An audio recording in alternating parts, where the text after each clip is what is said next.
Assalamualaikum warahmatullahi wabarakatuh. Saya Lucy Badilasari, anggota KKNDR IAIN Kediri, kelompok 95.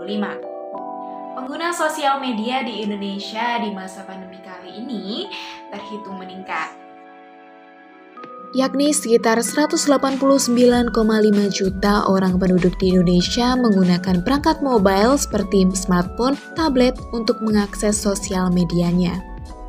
Dan hal itu menjadikan Indonesia masuk ke dalam 10 negara yang kecanduan sosial media dan menduduki peringkat ke-9 dari 47 negara yang dianalisis. Di media sosial sendiri, orang-orang bebas menyampaikan informasi serta pendapatnya. Namun, hal itu justru digunakan oleh beberapa oknum yang tidak bertanggung jawab untuk menyebarkan suatu berita bohong atau biasa disebut dengan hoax yang akhirnya menimbulkan suatu perpecahan, konflik, dan lain sebagainya. Hoax itu sendiri berasal dari kata bahasa Inggris yang artinya bohong, tipuan, atau kabar burung. Jadi, berita hoax adalah suatu informasi yang tidak terbukti kebenarannya atau biasa disebut dengan berita bohong. Nah, bagaimana sih cara kita menghadapi berita hoax? Nah, ini ada beberapa tips agar kita terhindar dari hoax. Cek narasumber.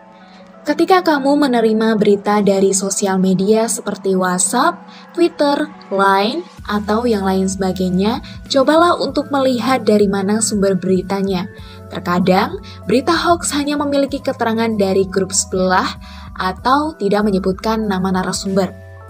Yang kedua, antisipasi judul berita yang provokatif. Judul yang provokatif sangat marak digunakan bagi penulis artikel untuk meningkatkan kunjungan atau tanggapan di media sosial maupun media massa lainnya. Untuk menghindari hal tersebut, pembaca disarankan untuk mencari berita yang sama dari sumber yang lain. Yang ketiga, waspada dengan gambar atau video yang dikirimkan. Selain artikel, yang paling mengena di pikiran para pembaca ialah gambar yang disebarkan. Hati-hati ketika melihat gambar atau video yang terlalu fenomenal atau menyeramkan. Yang keempat, saring sebelum sharing. Sebelum kita men-share berita atau informasi, alangkah baiknya kalau kita meng-cross-check kebenaran berita tersebut terlebih dahulu. Yang kelima, baca secara menyeluruh. Biasanya berita hoax cenderung panjang dan bertele-tele dengan judul yang bersifat clickbait.